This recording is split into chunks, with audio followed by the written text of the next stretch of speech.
स्वागत है आप लोगों का हमारे चैनल टारगेट विद अजय में। आज की इस वीडियो में हम लोग एसएससी जीडी का जो 4 फरवरी का एग्ज़ाम हुआ है उसके चारों शिफ्टों का रिव्यू करने वाले हैं। तो आइए शुरू करते हैं वीडियो को। पहला क्वेश्चन था कि रहेला किताब किसके शासनकाल में लिखा गया था। तो किताब उल रहीला किताब मोहम्मद बिन तुगलक के शासनकाल में लिखा गया था और इस किताब को मोरक्को के यात्री इब्न बतूता ने लिखा था। इब्न बतूता मोहम्मद बिन तुगलक के समय भारत आया था। और उससे कुछ जुड़ी बातें, किताब उल रहीला के बारे में कुछ और ख़ास बातें। यह किताब अरबी भाषा में लिखी गई है। यह किताब मध्यकालीन दुनिया के बारे में जानकारी का एक अहम स्रोत है। इस किताब में भारत की राजनीतिक स्थिति और सामाजिक हालातों का जिक्र है और इस किताब में मोहम्मद बिन तुगलक के दरबार उसके नियम, रीति रिवाज, परंपराओं, दास प्रथा और महिलाओं की स्थिति का वर्णन है। एक क्वेश्चन था कर्क रेखा से। कर्क रेखा भारत के कितने राज्यों से होकर गुजरती है। 8 राज्यों से होकर गुजरती है, जैसे उसमें गुजरात, राजस्थान, मध्य प्रदेश, छत्तीसगढ़, झारखंड, पश्चिम बंगाल, त्रिपुरा और मिजोरम से होकर के कर्क रेखा गुजरती है। फिर एक क्वेश्चन था भारत का सबसे बड़ा जिला कौन सा है। तो कच्छ है, गुजरात में पड़ता है यह कच्छ। क्षेत्रफल के हिसाब से कच्छ जो है, क्षेत्रफल के हिसाब से भारत का सबसे बड़ा जिला गुजरात का कच्छ जिला है। इसका क्षेत्रफल 45,674 वर्ग किलोमीटर है। यह गुजरात के कुल क्षेत्रफल का 23.27% हिस्सा है। और जिन भी दोस्तों को यह PDF चाहिए, आप लोग डिस्क्रिप्शन में टेलीग्राम का लिंक है, आप लोग वहाँ से डाउनलोड कर लीजिएगा। एक क्वेश्चन था तमिलनाडु का वर्तमान मुख्यमंत्री कौन है। तो MK स्टालिन है। क्रिकेट में खिलाड़ियों की संख्या कितनी होती है। क्रिकेट में खिलाड़ियों की संख्या 11 होती है। क्रिकेट में 11 खिलाड़ी होते हैं। वही वॉलीबॉल में 6 खिलाड़ी होते हैं। कुछ और खेलों में खिलाड़ियों की संख्या इस प्रकार है, जैसे बेसबॉल में 9 खिलाड़ी होते हैं और रग्बी फुटबॉल में 15 खिलाड़ी होते हैं और आइस हॉकी में 6 खिलाड़ी होते हैं। वाटर पोलो में 7 खिलाड़ी होते हैं। टेबल टेनिस में 1 या फिर 2 खिलाड़ी होते हैं। रग्बी लीग गेम्स में 13 खिलाड़ी होते हैं। क्रिकेट में एक टीम में अधिकतम 11 खिलाड़ी हो सकते हैं। हालांकि मैच के दौरान मैदान पर आमतौर पर 13 खिलाड़ी होते हैं।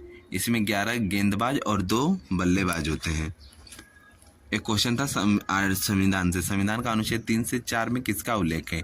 तो अनुच्छेद 3 भारत के संविधान के भाग 1 में शामिल तीसरा अनुच्छेद है, जो संघ में नए राज्यों के गठन और संघ के मौजूदा राज्यों के नामों, सीमाओं या क्षेत्रों में किसी भी प्रकार के बदलाव या संशोधन का वर्णन करता है।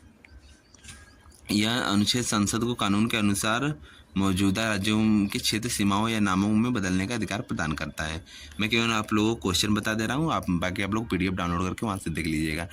अनुच्छेद 4 में राज्यों के नामों में परिवर्तन का जिक्र है।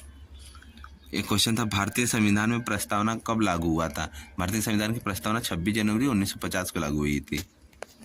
फिर उसके बाद क्वेश्चन था 2024 का T20 वर्ल्ड कप किस देश ने जीता।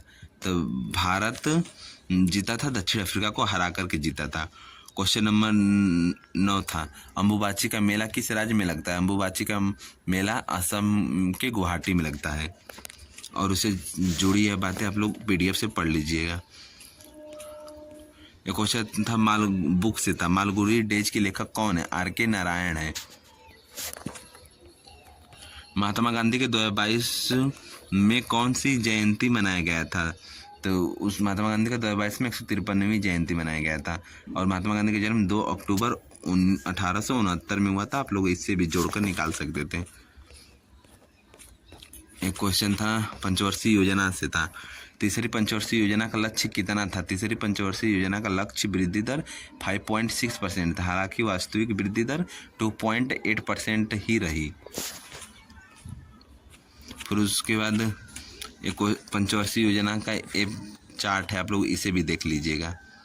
जैसा कि पहली पंचवर्षीय योजना 1951 से 1956 तक चली थी, दूसरी 1956 से 61 तक, तीसरी 61 से 66 तक, फिर चौथी पंचवर्षीय योजना 1969 से 74 तक चली थी, पाँचवीं योजना 1974 से 79 तक, छठी 1980 से 85, सातवीं 1985 से 90, 8वीं 1992 से 97, 9वीं 1997 से 2002, 10वीं 2002 से 7, 11वीं 2007 से 2012, 12वीं 2012 से 2017 तक थी। और आप लोग ये उसका लक्ष्य की जो रखा गया था और कितना वृद्धि दर हुई थी, इसे भी आप लोग देख लीजिएगा। और प्राथमिक क्षेत्र क्या क्या थे इससे क्वेश्चन आएगा ही आएगा। चलिए आगे बढ़ते हैं।